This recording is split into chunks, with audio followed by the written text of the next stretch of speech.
아멘. 죄만의 인생 가운데서 하나님께 주시는 귀한 평안을 통하여서 날마다 주 안에 거하시는 축복 누리시기를 주님의 이름으로 축복합니다. 오늘 읽었던 본문은 요셉이 드디어 애굽의 국무총리가 되는 장면입니다. 바로 요셉이 애굽의 제2인자의 자리에 앉아서 바로 다음에 최고의 권력을 누리게 됩니다. 자리가 자리인 만큼 이 취임식도 굉장히 화려하게 묘사를 하고 있습니다. 바로에게 그 인장 반지를 인계받아서 자신의 손가락에 끼우고 권력의 세마포로 있고 금 사슬로 목을 치장하고 있습니다. 그리고 버금술에 두 바퀴 병거를 타고 지날 때마다 앞에서 사람이 외칩니다. 뭐라 외치는지는 잘 모르겠지만 우리나라 같으면 뭐라 하겠습니까? 쉬 물러거라 그러지 않겠습니까? 그러자 애굽의 사람들이 그동안 그 노예이고 죄수였던 이 요셉 앞에 다 엎드려 머리를 조아립니다. 오늘 요셉의 국무총리의 등급의 모습을 보고 사실 수많은 성도님들이 아주 다양한 의미로 이 본문을 해석하고 받아들이고 있습니다. 첫 번째, 꿈꾸는 사람 요셉, 즉 비전을 품고 끝까지 인내하는 자는 반드시 그 비전이 이루어지는구나 라고 받아들이는 사람도 있습니다. 물론 우리 주님의 교회 성도님들은 우리 담임 목사님을 통해서 이 본문 참 많이 들어가지고 이 비전이 그 비전이 아니라는 것을 알고 있기 때문에 이렇게 생각하시는 분들은 없을 것입니다. 하지만 저는 중고등학교 때 참 은혜 받고 기도 많이 했습니다. 저도 이 비전을 품게 하여서 제가 열심히 공부해서 이 요셉과 같이 이 땅에 놀라운 자리에 앉게 해주십시오라고 되게 기도 많이 했습니다. 두 번째, 요셉이 물론 이 비전을 품고 있는 것은 아니지만은 그래도 우리가 알지 않습니까? 요셉이 얼마나 많이 고생을 했습니까? 이 고생 가운데 그래도 신앙의 정조를 잃지 않고 뛰어난 믿음으로 참고 견디니 하나님께서 이제 그 보상을 주는구나. 인내의 보상으로 이 놀라운 자리에 앉게 하는구나 라고 받아들이는 사람도 있을 것입니다. 세 번째는요, 요셉이 비록 뛰어난 믿음은 없지만 그래도 요셉의 생애에 따르는 수식어가 있지 않습니까? 요셉 하면 따르는 수식어가 있습니다. 뭡니까? 하나님께서 함께 하심으로 어떻게 했다고요? 형통하였노라. 창세기 39장 2절, 39장 3절, 창세기 39장 23절, 사도행전 7장 9절에도 여러 조상이 요셉을 시기하여 애굽에 팔았더니 하나님이 그와 함께 계셔. 이 하나님이 함께 하심, 형통이 드디어 오늘 본문에서 이루어지는구나 라고 받아들이는 사람도 있습니다. 지금 여기에 있는 많은 성도님들은 이 본문을 읽었을 때 어떤 의미로 받아들이고 있으십니까? 저는 오늘 이 본문의 말씀을 통해서 하나님께서 요셉의 삶 속에서 이루시는 형통이 무엇인지를 살펴보고 정말 하나님이 말씀하시는 형통이 무엇인지를 함께 나누고자 합니다. 그래서 첫 번째 대지는 이렇습니다. 요셉의 삶은 잘 풀리지 않는 삶입니다. 믿음 없는 이야기입니까? 요셉의 삶은 여호와께서 함께 하시는 삶이고 형통의 삶이었습니다. 그러나 우리가 성경을 읽어봐서 알지만은 요셉이 지금까지 겪은 삶을 보았을 때는 형통하다, 잘 되고 있다 라고 표현하기보다는 뭔가 조금 잘 안 되네 라고 표현하는 것이 훨씬 더 자연스럽게 보여집니다. 왜냐하면 그가 당했던 수많은 일들이 굉장히 힘든 일이었기 때문입니다. 요셉의 어린 시절 하나님께서는 요셉의 그의 집에 장자의 직분자를 세우시죠. 역대상 5장 2절에 그 장자의 명분이 요셉에게 있다라는 것을 말씀하고 있지 않습니까? 요셉도 이를 잘 알고 있고 그렇기 때문에 장자의 직분을 열심히 행합니다. 형제들의 죄를 중보자 야곱에게 알림으로 야곱의 집 안에 있는 죄들을 끊어내고자 합니다. 잘한 일입니까? 못한 일입니까? 잘한 일이죠. 100번 잘한 일이죠. 요셉은 자기 직무에 충실히 이행했습니다. 근데 그 결과는 어떻습니까?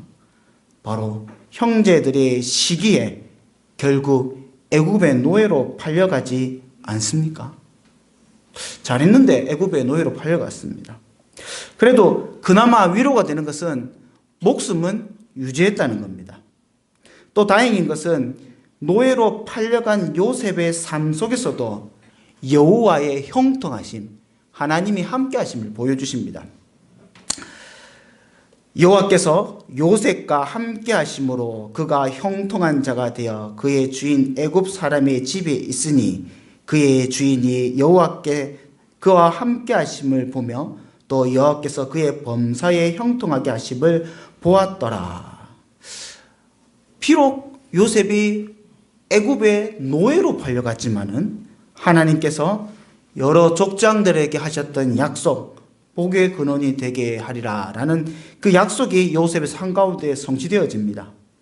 이 때문에 요셉은 주인 보디발의 신용을 얻어서 노예이지만은 주인집의 소유를 다 관리하는 가정 총무의 자리에 올라가게 됩니다. 이 때문에 또한 이 보디발의 질도 굉장히 복을 받습니다. 얼마나 이쁨을 받았겠습니까? 이 사건이 기록되고 불과 한 절이 지나고 갑자기 성경은 이 요셉의 외모에 대해서 묘사를 합니다. 이 요셉이 잘생겼다라고 이야기를 합니다. 그러고는 요셉은 이 외모 때문에 그 주인 보디발의 아내의 유혹의 대상이 됩니다. 어떻게 합니까? 우리 주일학교 때 100번도 넘게 들었던 이야기죠. 예. 신앙의 정절을 지켜서, 예? 유혹을 물리칩니다. 옷을 벗어놓고 도망칩니다.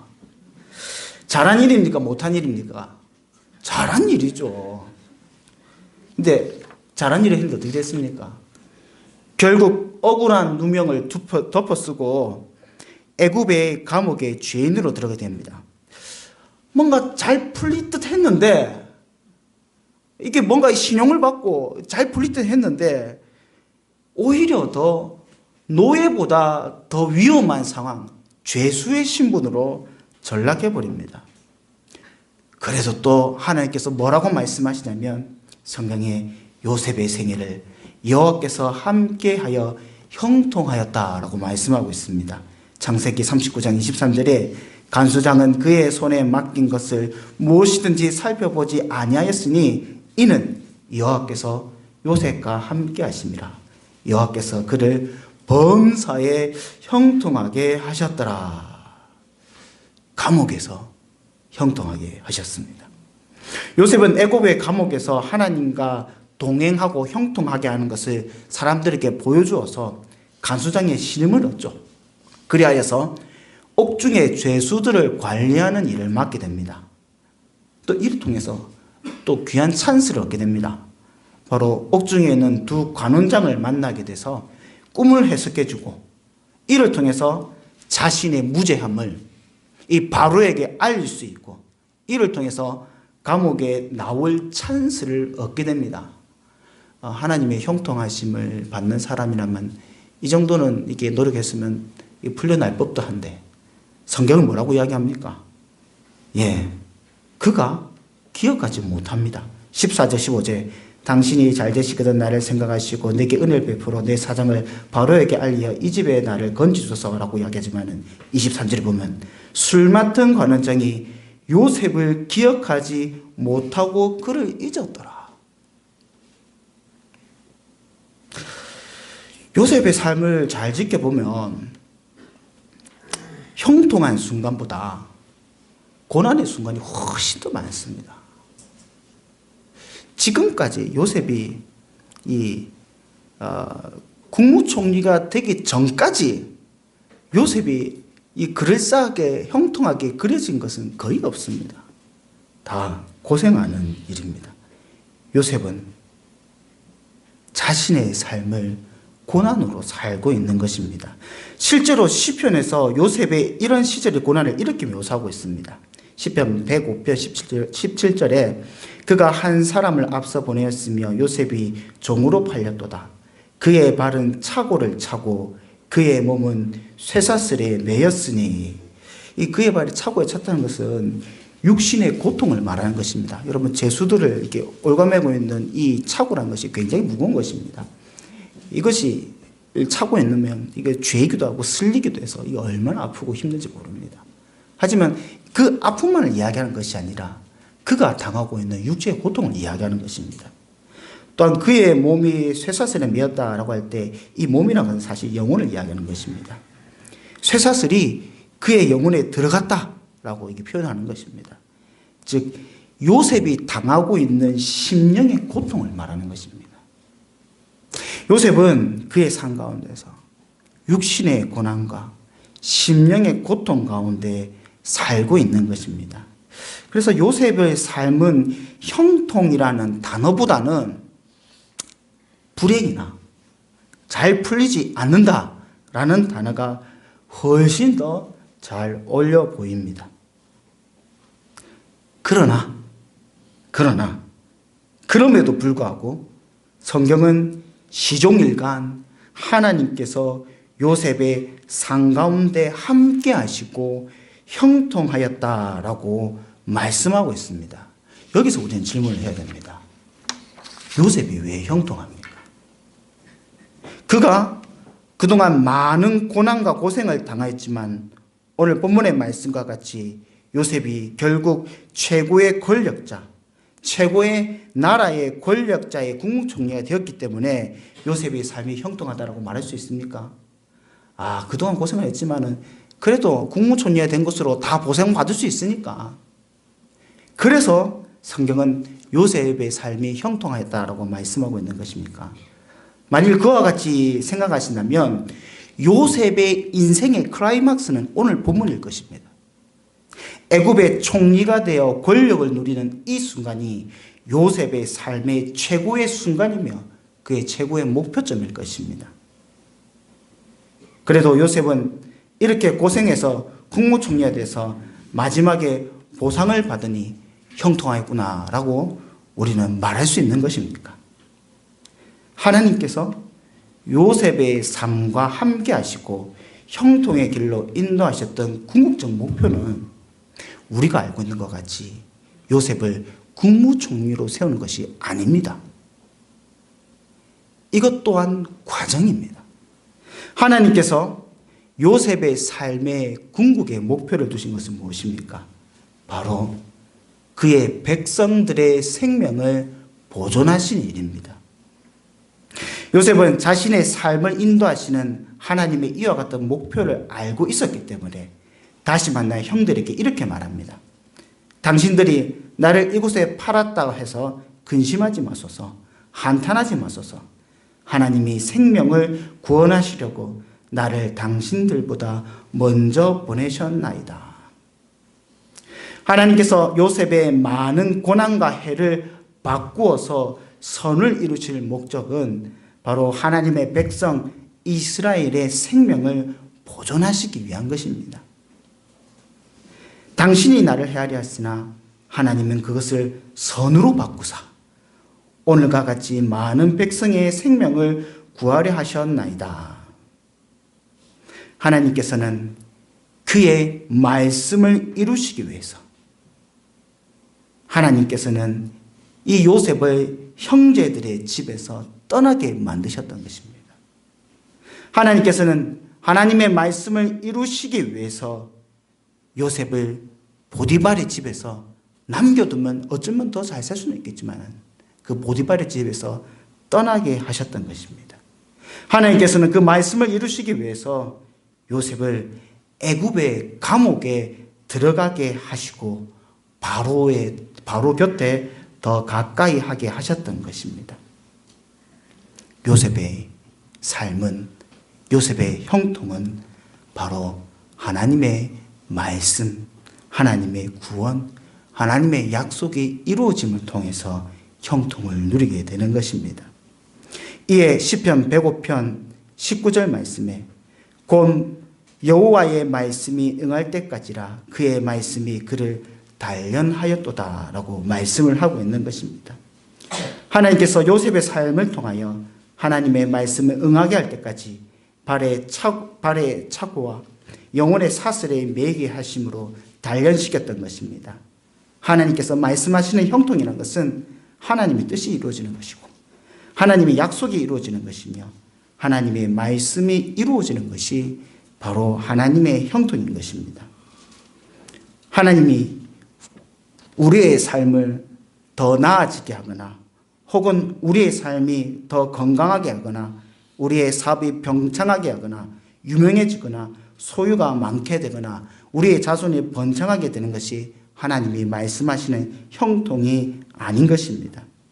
내가 고난받는 대신에 나의 소원이 성취되는 것이 하나님의 형통이 아닙니다. 하나님의 형통은 하나님의 말씀이 내 삶을 통하여 응하여지는 것이고 응하여 이루어지는 것이고 하나님의 형통은 하나님의 구원이 내 삶을 통해서 성취되는 것입니다.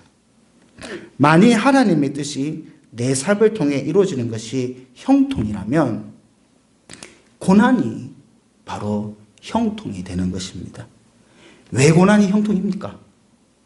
하나님께서는 고난을 통하여서 하나님의 뜻을 이루어 가십니다. 언약의 중보자가 영광에 이르는 방법은 바로 고난을 통해서입니다. 요셉이 고난받음으로 그의 백성을 구원하여 영광에 이르게 되는 것입니다. 오늘 본문의 요셉은 언약의 중보자의 예표의 모습을 보여주고 있는 것입니다. 예수님께서도 반드시 자신이 고난을 받아야 영광의 이름을 말씀하셨습니다. 마가복음에 예수님께서 말씀하시기를 인자가 많은 고난을 받고 장로들과 대제사장들과 서기관들에게 버림받아 죽임을 당하고 사흘 만에 살아나야 할 것이라 할 것을 비로소 그들에게 가르치시되 예수님께서는 주는 그리스도시요 살아계신 하나님의 아들임을 고백하는 제자들에게 그가 앞으로 이룰 이 영광이 바로 십자가의 고난을 통해서 이루는 것임을 말씀하고 있었던 것입니다. 또한 예수님이 고난받음으로 영광을 이룰 뿐 아니라 주님을 따르는 모든 자들이 주와 더불어서 고난받음으로 하나님의 영광을 드러냅니다. 그러기에 성도들에게 고난은 하나님의 뜻을 이루며 또한 이것은 형통입니다. 만일 성도가 고난을 이해하지 못하고 거절한다면 하나님 저는 형통하고 싶은데 고난은 받기 싫습니다. 하나님 저는 고난은 노하겠습니다. 라고 이야기를 한다면 이는 메시아의 고난을 이해하지 못하고 막으려 했던 베드로와 같은 일을 하는 것입니다. 베드로가 어떻게 했습니까? 예수님께서 고난받는다라고 이야기했을 때 예수님께 베드로는 항변합니다. 꾸짖습니다. 그래서 예수님께서는 베드로를 꾸짖어 뭐라고 하십니까? 사단아 내 뒤로 물러가라.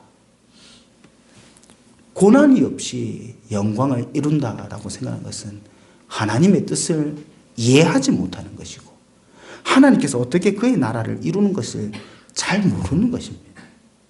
고난 없이 하나님의 나라는 이루어지지 않는 것입니다.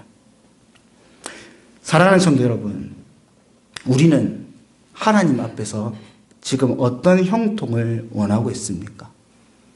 하나님의 뜻이 이루어지는 형통을 우리는 소망하고 있습니까? 아니면 지금 비록 고난을 참고 견디지만은 혹시 요셉이 국무총리가 되는 것 같은 형통을 소망하고 있는 것은 아닙니까? 만약 우리가 그렇다면 이런 것 같습니다. 마태복음에 기록되어 있는 그런즉 너희가 먼저 그의 나라와 의를 구하라. 그리하면 이 모든 것을 너에게 더하시리라 라는 말씀을 듣고 먼저 그의 나라와 의를 구하는데 먼저 그의 나라와 의를 구하는 목적이 정말 그의 나라와 의를 이 땅에 이루는 것이 아니라 이 모든 것을 너에게 더하시는 것에 더 관심을 가지는 것과 동일한 일인 것입니다. 우리의 삶 가운데 하나님의 형통이 있어야 합니다. 그것이 내가 원하는 방향, 내가 원하는 결과, 그것이 아닐지라도 그 길이 내가 원하는 것과 같이 아무런 문제 없는, 아무런 환란 없는 평탄의 길을 원하는 것이 아니라 그 길을 하나님께서 주시는 고난을 능히 감당하면서 하나님의 뜻을 이루는 것을 기뻐하는 것이 성도가 감당해야 할 형통인 줄 믿습니다. 로마서 5장 3절 4절 말씀에 다만 이뿐 아니라 우리가 환난 중에도 즐거워하나니 이는 환난을 인내를, 인내는 연단을, 연단을 소망을 이룰 줄 알미라. 우리 인생 가운데 환난 중에 하나님의 형통하심과 연단하심을 의지하면서 하나님을 온전히 바라보시는 귀한 은혜가 우리 모두 삶 가운데 있기를 주님의 이름으로 축복합니다. 우리 다 함께 말씀을 붙잡고 기도하기 원합니다. 함께 기도하시겠습니다. 하나님, 우리로 형통하게 하여 주시옵소서. 우리가 하나님의 역사를 형통의 역사를 맛보기 원합니다. 나의 인생을 통하여 주여 하나님의 뜻을 이루어 주시옵소서. 하나님께서 그 뜻을 이루시기 위하여 우리의 삶 가운데 고난을 주실 때에 우리의 연약한 믿음이 연단되게 하여 주시옵소서. 내가 원하는 방식으로 하나님의 뜻을 이루며 진행되지 않더라도 주님을 신뢰하게 하여 주시옵소서. 비록 고난 중일지라도 하나님께서 주실 길을 벗어나지 말게 하시며 여호와 앞에 잠잠하게 하여 주시옵소서. 주님의 형통 속에 고난을 당하며 내 영과 육이 힘들어 지칠 때마다 주님께서 힘주시고 그 고난을 잘 견디어 정금과 같은 믿음에 나오게 하시고 하나님께서 주신 소망을 이루어지게 하여 주시옵소서. 이 모든 과정에서 나의 소망이나 나의 욕망을 이루지 말게 하시며 오직 하나님의 뜻을 이루어 주시옵소서 하며 우리 말씀을 붙잡고 함께 기도하며 나아가기 원합니다. 함께 기도하시겠습니다. 사유주 하나님 감사드립니다. 주님께서 우리 가운데 함께 하시는 게 감사드립니다.